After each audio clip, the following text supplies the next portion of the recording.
हिमालय के 7 दिव्य द्वार सनातन धर्म का सबसे बड़ा रहस्य। यह कहानी सच्ची घटना पर आधारित है, इसलिए इसे पूरा अंत तक जरूर देखें। हिमालय जहां शांति और आध्यात्मिकता ने हजारों वर्षों से अपनी अमिट छाप छोड़ी है, हमेशा से ही साधकों और रहस्य प्रेमियों के लिए एक चुंबकीय केंद्र रहा है। किंवदंतियों और धार्मिक ग्रंथों में इसे देवताओं का निवास स्थान कहा गया है, जहां जीवन और मृत्यु के सबसे गहरे रहस्य छिपे हुए हैं। लेकिन हिमालय के गहरे जंगलों और ऊंचे पहाड़ों के बीच एक ऐसी कहानी दबी हुई है जो केवल कुछ चुनिंदा आत्माओं तक पहुंच पाई है। हिमालय के 7 द्वार, इन द्वारों का उल्लेख प्राचीन ग्रंथों में बड़े रहस्यमय ढंग से किया गया है। यह साधारण गुफाएं नहीं हैं, यह 7 द्वार हर उस व्यक्ति की परीक्षा लेते हैं जो इनके करीब जाने की कोशिश करता है। कहते हैं कि हर द्वार के पीछे एक ऐसा सत्य छिपा है जिसे जानने की क्षमता केवल उन्हीं में होती है जो धर्म, त्याग और सत्य के मार्ग पर चले। इन द्वारों के रक्षक 7 अमर आत्माएं हैं: हनुमान, अश्वत्थामा, विभीषण, कृपाचार्य, परशुराम, राजा बलि और मार्कंडेय। इनका उद्देश्य इन द्वारों की शक्ति को गलत हाथों में जाने से रोकना है। वर्तमान समय में विज्ञान ने मानव को ब्रह्मांड के कई रहस्यों से परिचित कराया है, लेकिन अभी भी कुछ प्रश्न ऐसे हैं जिनके उत्तर विज्ञान के परे हैं। ऐसे ही एक सवाल ने युवा शोधकर्ता आदित्य को रातों की नींद से दूर कर दिया था। आदित्य एक इतिहासकार और पुरातत्व विशेषज्ञ हमेशा से प्राचीन ग्रंथों और उनके छिपे हुए अर्थों का अध्ययन करता आया था। एक दिन उसे एक ऐसे गुप्त ग्रंथ का हिस्सा मिला जिसने उसकी पूरी दुनिया को उलट पलट कर रख दिया। यह ग्रंथ, जिसे गुप्त शास्त्र कहा जाता था, केवल आंशिक रूप से ही संरक्षित था। इसके पन्ने समय और परिस्थिति की मार से फट चुके थे, लेकिन जो बचा था वह किसी को भी चौंका देने के लिए काफी था। उसमें हिमालय के 7 द्वारों और उनकी कुंजियां का जिक्र था। हर कुंजी का वर्णन किसी विशेष गुण और त्याग से जुड़ा था। यह पढ़ते ही आदित्य को समझ में आ गया कि वह किसी साधारण खोज के करीब नहीं था, लेकिन इस खोज के साथ ही उसका जीवन बदलने वाला था। जैसे ही उसने इस गुप्त ग्रंथ का अध्ययन करना शुरू किया, वह महसूस करने लगा कि उसे हर कदम पर चुनौती दी जाएगी। ग्रंथ के पन्नों में छिपे संकेत उसे हिमालय के एक छोटे से गांव काशीपुर की ओर इशारा कर रहे थे। काशीपुर पहुंचने पर आदित्य ने पाया कि गांव के लोग उस क्षेत्र में किसी बाहरी व्यक्ति को पसंद नहीं करते थे। गांव के बुजुर्गों का मानना था कि यह क्षेत्र देवताओं का है और किसी भी बाहरी हस्तक्षेप से प्रलय हो सकता है। लेकिन आदित्य ने हार नहीं मानी। गांव के बाहर एक प्राचीन मंदिर था जो समय के साथ खंडहर में बदल चुका था। मंदिर की दीवारों पर बने चित्र और शिलालेख गुप्त शास्त्र में पढ़े गए वर्णन से मेल खाते थे। जैसे ही आदित्य ने शिलालेख को पढ़ने की कोशिश की, उसे एक विचित्र अनुभूति हुई। ऐसा लगा मानो कोई अदृश्य शक्ति उसे रोकने की कोशिश कर रही हो। शिलालेख के शब्दों ने उसे हिमालय के पहले द्वार का मार्ग दिखाया। इस द्वार तक पहुंचने के लिए उसे कई प्राकृतिक बाधाओं को पार करना था, गहरी घाटियां, घने जंगल और बर्फीले तूफान। लेकिन सबसे बड़ा खतरा वह गुप्त संगठन था जिसने उसके कदमों का पीछा करना शुरू कर दिया था। यह संगठन असुर वंश के नाम से जाना जाता था, जिसने प्राचीन काल से इन द्वारों की शक्तियों को अपने स्वार्थ के लिए इस्तेमाल करने की योजना बनाई थी। इन लोगों ने गुप्त शास्त्र का भी अध्ययन किया था, लेकिन उसमें छिपे रहस्यों को पूरी तरह समझ नहीं पाए थे। आदित्य इन खतरों से बेखबर अपने यात्रा पर निकल पड़ा। हर कदम पर उसे महसूस हुआ कि यह यात्रा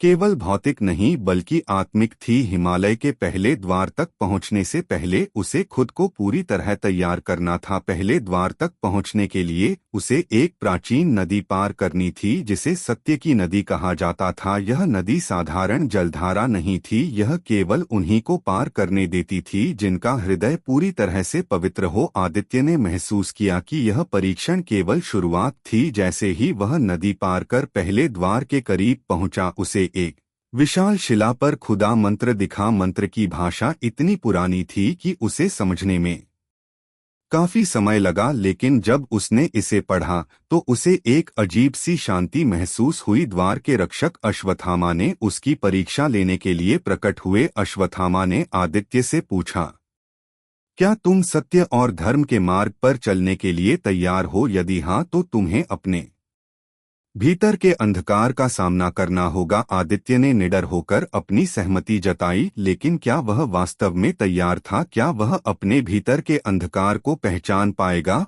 और क्या वह पहले द्वार का रहस्य जान पाएगा? आदित्य ने अश्वत्थामा के सामने खड़े होकर भीतर एक गहरी जिज्ञासा और भय महसूस किया। विशाल हिमालय के बीचों बीच इस पहले द्वार का रहस्य उसे अपनी ओर खींच रहा था, लेकिन अश्वत्थामा की उपस्थिति ने उसे इस बात का एहसास दिलाया कि यह कोई साधारण स्थान नहीं था। अश्वत्थामा, जो अपनी अमृता के कारण इतिहास के सबसे रहस्यमय पात्रों में से एक थे, आदित्य की हर हरकत पर नजर गड़ाए हुए थे। तुम्हें पहले अपने भीतर के सत्य का सामना करना होगा, अश्वत्थामा ने कहा। उनके शब्द गूंजते हुए प्रतीत हुए जैसे कि पूरी घाटी ने उन्हें दोहराया हो। अश्वत्थामा के इशारे पर द्वार के पास एक पत्थर की शिला से एक प्रकाश उत्सर्जित हुआ। यह प्रकाश धीरे धीरे एक दर्पण जैसा बन गया। अश्वत्थामा ने आदित्य की ओर देखा और कहा, यह आत्मदर्पण है। इसमें केवल वही दिखेगा जो तुम्हारे भीतर छिपा है,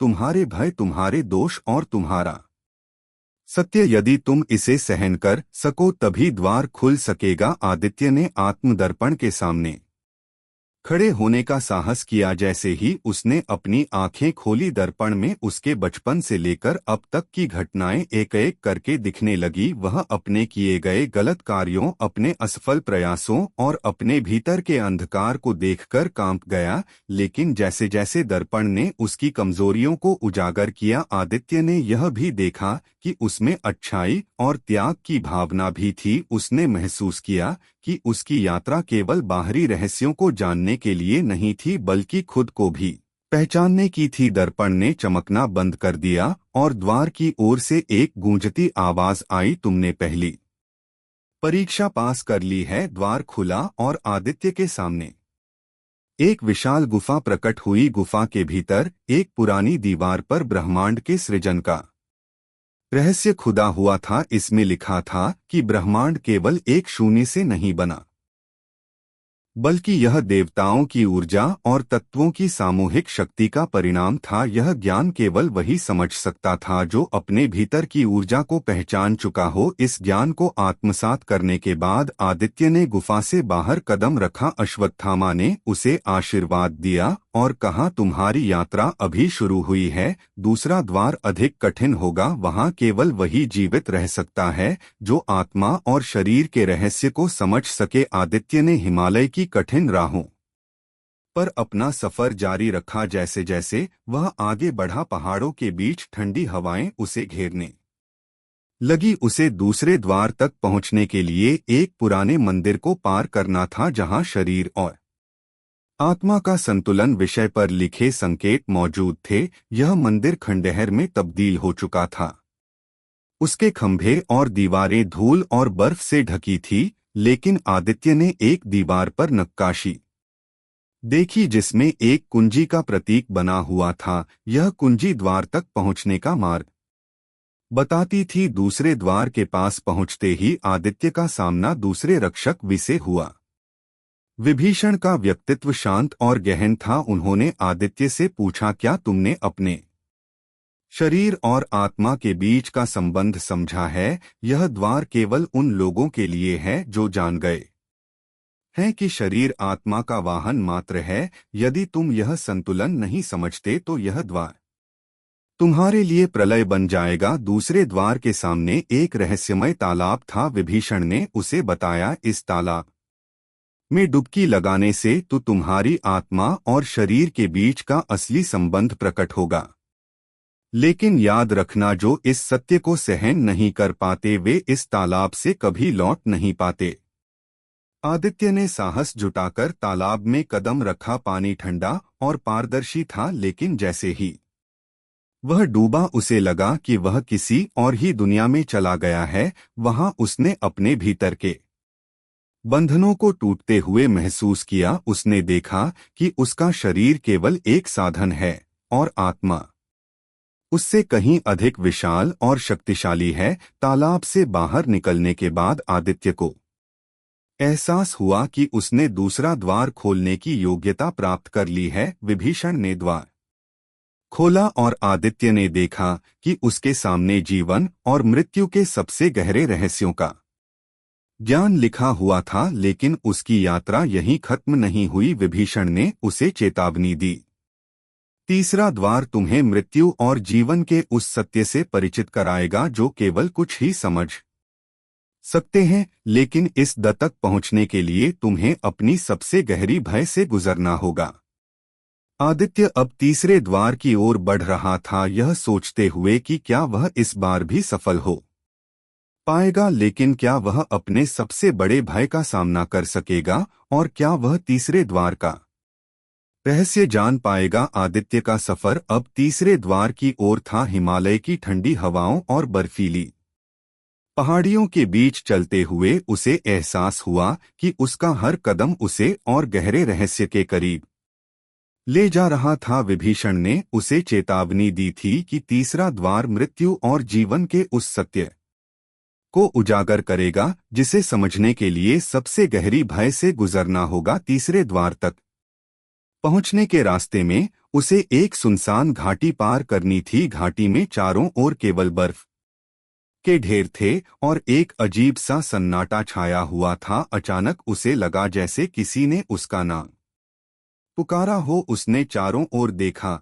लेकिन वहां कोई नहीं था। यह अजीब अनुभव उसे बेचैन कर रहा था, लेकिन उसने खुद को संभाला और आगे बढ़ता रहा। घाटी के पार पहुंचने के बाद आदित्य ने देखा कि एक विशाल चट्टान के पास तीसरे द्वार का रक्षक खड़ा था। यह कृपाचार्य थे जो हमेशा शांत और गंभीर दिखते थे। कृपाचार्य ने आदित्य की ओर देखा और कहा, तुम्हें यहाँ तक पहुँचने के लिए साहस और सत्य का सहारा लेना पड़ा, लेकिन तीसरा द्वार तुम्हारे साहस की सबसे कठिन परी लेगा। यहाँ तुम्हें मृत्यु के भय का सामना करना होगा। क्या तुम तैयार हो? आदित्य ने सिर हिलाया, हालांकि उसके भीतर एक अनजाना डर था। कृपाचार्य ने एक हाथ के इशारे से द्वार के सामने एक गहरी गुफा प्रकट की। यह गुफा तुम्हें तुम्हारी आत्मा की गहराई में ले जाएगी। उन्होंने कहा, यहाँ तुम्हें अपनी मृत्यु को देखना होगा और समझना होगा कि जीवन और मृत्यु केवल एक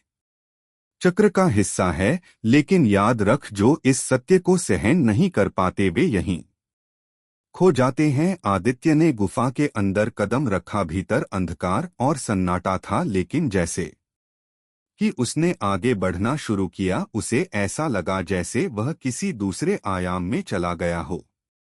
अचानक उसने खुद को अपने बचपन के घर में पाया। उसके सामने उसकी माँ थी जो उसे प्यार से देख रही थी। यह दृश्य इतना सजीव था कि आदित्य को लगा कि वह वास्तव में अपने अतीत में लौट आया है। लेकिन तभी दृश्य बदलने लगा। वह अपने पिता को एक दुर्घटना में खोने का क्षण देख रहा था। वह पल जिसने उसे हमेशा के लिए बदल दिया था। उसने खुद को चिल्लाते हुए देखा, रोते हुए देखा। गुफा ने उसकी सबसे गहरी यादों और सबसे दर्दनाक क्षणों को उसके सामने रख दिया। फिर एक और दृश्य आया। इस बार उसने खुद को मरते हुए देखा। यह दृश्य इतना वास्तविक था कि उसने अपनी सांसें थमती गिरा। उसका शरीर ठंडा हो रहा था और उसे लगा जैसे जीवन उससे दूर जा रहा है। यह तुम्हारी मृत्यु है, एक गूंजती हुई आवाज आई। मृत्यु को समझो, क्योंकि यह अंत नहीं है बल्कि एक नई शुरुआत है। आदित्य ने महसूस किया कि उसका डर कम हो रहा है। उसने देखा कि उसकी आत्मा शरीर से बाहर निकल रही है और एक प्रकाश की ओर बढ़ रही है। उसने महसूस किया कि मृत्यु केवल एक परिवर्तन है, एक यात्रा से दूसरी यात्रा की ओर। जैसे ही यह अनुभव खत्म हुआ, गुफा की दीवारों पर लिखे हुए मंत्र चमकने लगे। उनमें लिखा था, मृत्यु सत्य है लेकिन उससे परे का सत्य और भी महान है जो मृत्यु को समझता है, वह जीवन को भी समझ सकता है। आदित्य ने गहरी सांस ली और गुफा से बाहर निकल आया। कृपाचार्य ने उसे देखा और मुस्कुराए, तुमने मृत्यु के सत्य को समझ लिया है, उन्होंने कहा। अब तुम अगले द्वार के लिए तैयार हो। तीसरे द्वार का अनुभव आदित्य के मन में गहरी छाप छोड़ गया था। उसने महसूस किया कि जीवन और मृत्यु के इस चक्र को समझना ही आत्मा की सच्ची मुक्ति है, लेकिन उसे पता था कि आगे की यात्रा और भी कठिन होने वाली है। कृपाचार्य ने उसे निर्देश दिया कि चौथे द्वार तक पहुंचने के लिए उसे एक खतरनाक दर्रे को पार करना होगा। चौथा द्वार समय और स्थान की सीमाओं को तोड़ने वाला है, उन्होंने कहा, लेकिन यह केवल के लिए खुलता है जो समय के बंधन से परे देख सकते हैं। आदित्य ने अपने कदम आगे बढ़ाए। जैसे जैसे वह दर्रे की ओर बढ़ा, उसे महसूस हुआ कि हिमालय के यह द्वार केवल बाहरी रहस्यों को ही नहीं बल्कि उसके भीतर के छिपे हुए सत्य को भी उजागर कर रहे थे। आदित्य की यात्रा अब चौथे द्वार की ओर थी। हिमालय की पहाड़ियों पर ठंडी हवाओं के साथ बर्फ गिर रही थी और हर कदम एक नई चुनौती लेकर आ रहा था। कृपाचार्य ने उसे से चेताया था कि चौथा द्वार समय और स्थान की सीमाओं को तोड़ने वाला है। इसका सामना करने के लिए उसे अपनी चेतना के हर बंधन से मुक्त होना होगा। दर्रे के पास पहुंचने से पहले आदित्य को एक गहरी खाई पार करनी थी। यह खाई अंधकार से भरी हुई थी और उसकी गहराई का कोई अंत नहीं दिखता था। वहां पहुंचने पर उसे लगा जैसे यह कोई सामान्य खाई नहीं है, बल्कि अपने भीतर अजीब ऊर्जा समेटे हुए हैं। एक आवाज गूंजने लगी, यहां से गुजरने के लिए तुम्हें अपनी सबसे बड़ी बाधा को छोड़ना होगा। आदित्य ने खुद से पूछा, मेरी सबसे बड़ी बाधा क्या है? तभी उसके मन में एक गहरी आवाज आई, भय। उसने महसूस किया कि यह खाई उसके अपने डर का प्रतीक है। उसे इसे पार करने के लिए डर से मुक्त होना होगा। खाई को पार करते हुए उसने अनुभव किया कि हर कदम पर उसका भय कम हो रहा है, जैसे जैसे उसने खुद को भय से मुक्त किया। खाई पार होती गई और अंततः वह चौथे द्वार तक पहुंच गया। चौथा द्वार एक विशाल पत्थर का बना हुआ था, जिसके ऊपर जटिल प्रतीक और प्राचीन श्लोक खुदे हुए थे। वहां पर द्वार का रक्षक परशुराम खड़े थे। उनके चेहरे पर एक अद्भुत गंभीरता और तेजस्विता थी। उन्होंने आदित्य को देखा और कहा, यह द्वार केवल उन्हीं के लिए है जो समय और स्थान की सीमाओं को समझते हैं। समय केवल एक भ्रम है और स्थान एक बंधन। क्या तुम इस सत्य को समझने के लिए तैयार हो? आदित्य ने सिर झुकाकर हाँ में उत्तर दिया। परशुराम ने अपनी फरसे से द्वार के केंद्र पर प्रहार किया और द्वार धीरे धीरे खुल गया। अंदर एक अद्भुत प्रकाश फैला हुआ था। जैसे ही आदित्य ने द्वार के अंदर कदम रखा, उसने महसूस किया कि वह किसी और ही आयाम में प्रवेश कर चुका है। वहां ना तो दिन था, ना रात, ना तो समय था, ना स्थान। सब कुछ एक शून्य में तैरता हुआ प्रतीत हो रहा था। उसने अपने चारों ओर देखा और पाया कि वह अपने बचपन के किसी क्षण में पहुंच गया था। उसने खुद को अपने माता पिता के साथ खेलते हुए देखा। यह दृश्य इतना सजीव था कि उसे लगा जैसे वह वास्तव में उसी पल में जी रहा हो। लेकिन जैसे ही उसने आगे बढ़ने की कोशिश की, वह अचानक एक और समय में पहुंच गया। यह उसका वर्तमान था। उसने खुद को हिमालय के बर्फीले पहाड़ों पर चलते हुए देखा। फिर अचानक वह भविष्य में चला गया। उसने देखा कि वह एक बहुत बड़े शहर में खड़ा है, जहां लोग उसे घेर रहे हैं, लेकिन वह अकेला महसूस कर रहा है। आदित्य ने महसूस किया कि यह अनुभव उसे समय और स्थान की सीमाओं को तोड़ने का अवसर दे रहा है। एक आवाज उसके कानों में गूंजने लगी, समय और स्थान केवल तुम्हारे मन के प्रतिबिंब है। जो इनसे परे देख सकता है, वही सच्चाई को समझ सकता है। जैसे ही यह अनुभव खत्म हुआ, उसने अपने आप को फिर से चौथे द्वार के सामने पाया। परशुराम ने उसे देखा और कहा, तुमने समय और स्थान का सत्य समझ लिया है, अब तुम अगले द्वार के लिए तैयार हो।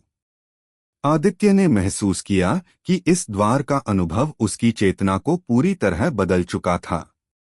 उसने समझ लिया था कि समय केवल एक मानव निर्मित कल्पना है और स्थान केवल हमारे भौतिक बोध का हिस्सा है। उसने खुद से वादा किया कि वह इन अनुभवों का उपयोग मानवता के लिए करेगा। चौथे द्वार से बाहर निकलने के बाद परशुराम ने उसे अगले द्वार का रास्ता दिखाया। उन्होंने कहा, पांचवा द्वार प्रकृति और पंच तत्वों का रहस्य उजागर करेगा। यह द्वार तुम्हें सृष्टि के मूल को समझने में मदद करेगा, लेकिन इसे पार करना आसान नहीं होगा। आदित्य ने परशुराम को धन्यवाद दिया और अपने सफर पर आगे बढ़ा। जैसे जैसे वह हिमालय की गहराइयों में प्रवेश कर रहा था, उसे महसूस हो रहा था कि उसकी यात्रा केवल बाहरी नहीं बल्कि आंतरिक भी है। उसे हर द्वार के साथ अपने भीतर के का सामना करना पड़ रहा था। रास्ते में उसे एक घना जंगल पार करना पड़ा। यह जंगल सामान्य नहीं था, वहां की हर वस्तु में एक जीवंतता थी। पेड़ उससे बात करने की कोशिश कर रहे थे और हवा में एक अजीब सा संगीत था। ऐसा लग रहा था कि प्रकृति उसे अपने रहस्यों में खींच रही है। आदित्य ने समझा कि यह जंगल ही उसे पांचवें द्वार तक पहुंचाने का माध्यम है। उसने गहरी सांस ली और जंगल के भीतर प्रवेश कर गया, जहां उसका सामना प्रकृति के सबसे गहरे रहस्यों से होने वाला था। आदित्य हिमालय की बर्फीली चोटियों से गुजरते हुए पांचवें द्वार की ओर बढ़ रहा था। उसे परशुराम ने चेताया था कि यह द्वार प्रकृति और पंच तत्वों के गहरे रहस्यों को समेटे हुए हैं। जैसे जैसे वह आगे बढ़ा, रास्ता कठिन और रहस्यमय होता गया। हर तरफ जंगल का घना विस्तार था और उसकी हर दिशा में गूंजती प्रकृति की ध्वनियां उसे अपनी ओर खींच रही थी। जंगल में प्रवेश करते ही उसे लगा कि यह स्थान जीवित है। पेड़ों की सरसराहट और पत्तों की हलचल में एक अदृश्य संवाद चल रहा था। हवा में अजीब सा कंपन था, मानो प्रकृति उसे अपने गहरे रहस्यों को सुनाने के लिए बुला रही हो। यहाँ हर चीज में एक जादुई आकर्षण था। पेड़ों की शाखाओं पर उगते अद्भुत फूल, पानी की धाराओं में चमकते रंग और पक्षियों के गीत जो किसी अनजानी भाषा में कुछ कह रहे थे। जंगल के बीचों बीच पहुंचने पर आदित्य को लगा जैसे उसके चारों ओर कुछ बदल रहा है। पेड़ अचानक से झुकने लगे और जमीन पर चमकती रोशनी उभरने लगी। यह जगह उसे पांचवें द्वार के करीब ले जा रही थी। तभी उसे एक विशाल वृक्ष दिखाई दिया जो अपने आप में एक पूरी दुनिया सा प्रतीत हो रहा था। इस वृक्ष के चारों ओर गंगा की एक धारा बह रही थी और उसके नीचे बैठे थे पांचवें द्वार के रक्षक हनुमान। हनुमान के चेहरे पर गंभीरता थी, लेकिन उनकी आंखों में करुणा झलक रही थी। उन्होंने आदित्य को देखा और बोले, तुम्हारे पास यहाँ आने की योग्यता तो है, लेकिन इस द्वार के पीछे का ज्ञान तुम्हारे भीतर की हर कमजोरी को चुनौती देगा। पंच तत्वों के रहस्यों को समझने के लिए तुम्हें अपने भीतर के हर अवरोध को दूर करना होगा। क्या तुम तैयार हो? आदित्य ने सिर झुकाया। हनुमान ने अपनी गज से एक मंत्र उच्चारण किया और उनके पीछे एक विशाल द्वार प्रकट हुआ। यह द्वार किसी ठोस चीज से नहीं बना था, बल्कि हवा, जल, अग्नि, पृथ्वी और आकाश के अदृश्य तत्वों से निर्मित था। जैसे ही आदित्य ने कदम रखा, उसे लगा कि वह इन तत्वों के बीच घिर गया है। द्वार के अंदर का दृश्य अविश्वसनीय था। वहां प्रकृति के हर तत्व का एक अलग आयाम था। हवा का आयाम उसे अपनी शुद्धता से अभिभूत कर रहा था। वह उसके चारों ओर बह रही थी, लेकिन उसमें एक अजीब सी शक्ति थी जो उसके विचारों और भावनाओं को पढ़ रही थी। फिर उसने जल के आयाम में प्रवेश किया। यहाँ बहती नदियां और जल के बुलबुले उसके भीतर की अशुद्धियों को धो रहे थे। अग्नि का आयाम सबसे चुनौतीपूर्ण था। यहाँ एक विशाल ज्वाला थी जो स्थिर तो थी, लेकिन उसमें हर जीवित चीज का प्रतिबिंब दिखाई दे रहा था। जैसे ही आदित्य उसके करीब गया उसने महसूस किया कि यह अग्नि उसके भीतर की हर नकारात्मकता को जलाने की कोशिश कर रही है। उसे दर्द का अनुभव हुआ, लेकिन उसने खुद को संयमित रखा। पृथ्वी के आयाम में वह घास और मिट्टी के बीच चला गया, यहाँ उसे धरती की गहराई में छिपे अनंत रहस्यों का अनुभव हुआ। हर कण में एक कहानी थी और हर कण उसे समझा रहा था कि जीवन और मृत्यु दोनों धरती की कोख से जुड़ी हुई है। सबसे अंत में उसने आकाश का आयाम देखा। यह आयाम सबसे रहस्यमय था। यहाँ कोई सीमा नहीं थी, हर चीज खुली हुई और अनंत थी। उसे लगा जैसे वह खुद आकाश का हिस्सा बन रहा है। इन पंच तत्वों के आयामों से गुजरते हुए आदित्य ने महसूस किया कि जीवन का हर तत्व इन पांचों का मेल है। आकाश अनंत संभावनाओं का प्रतीक है, हवा जीवन की गति है, जल शुद्धता है, अग्नि ऊर्जा है और पृथ्वी स्थायित्व का आधार है। जैसे ही वह पंच तत्वों के इससे बाहर आया, उसने पाया कि हनुमान उसके सामने खड़े हैं। उन्होंने कहा, तुमने पंच तत्वों के रहस्यों को समझ लिया है। अब तुम्हें यह ज्ञान अपने भीतर धारण करना होगा। इसे केवल जानना ही पर्याप्त नहीं, इसे जीवन में उतारना ही तुम्हारी अगली परीक्षा होगी। हनुमान ने आदित्य को आशीर्वाद दिया और अगले द्वार का मार्ग दिखाया। उन्होंने बताया कि छठा द्वार देवताओं और असुरों की छिपी हुई दुनिया का रहस्य उजागर करेगा। वहां तक पहुंच के लिए उसे अब तक की सबसे कठिन परीक्षा से गुजरना होगा। आदित्य ने अपने भीतर नई शक्ति का अनुभव किया। उसने महसूस किया कि हर द्वार उसे अपने उद्देश्य के करीब ले जा रहा है।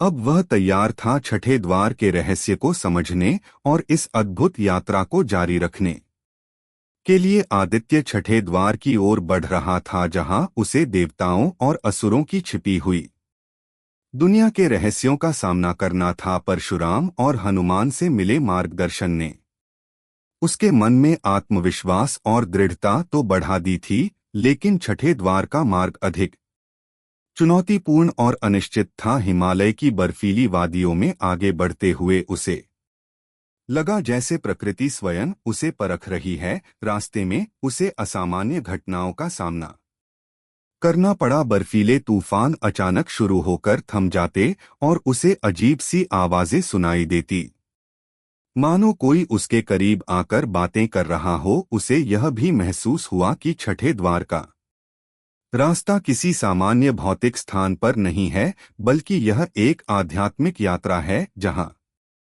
उसकी मानसिक और आध्यात्मिक स्थिति की परीक्षा ली जाएगी। एक गहरी घाटी में पहुंचने पर आदित्य को एक अद्भुत दृश्य दिखाई दिया। वहां पर आकाश और पृथ्वी के बीच एक अद्भुत पुल बनता हुआ प्रतीत हुआ। पुल पार करते ही उसने एक विशाल और चमचमा हुआ द्वार देखा। यह द्वार हवा में तैरता हुआ दिखाई दिया, मानो यह किसी अन्य आयाम का प्रवेश द्वार हो। द्वार के सामने खड़े थे इसके रक्षक राजा बलि के चेहरे पर गंभीरता थी। उन्होंने आदित्य को देखा और बोले, तुम अब तक 5 द्वारों की परीक्षा पार कर चुके हो, लेकिन छठा द्वार केवल उन्हीं के लिए खुलता है जो अपने भीतर की सभी इच्छाओं और भय का सामना करने में सक्षम हैं। यह द्वार देवताओं और असुरों की दुनिया के रहस्यों का प्रवेश द्वार है।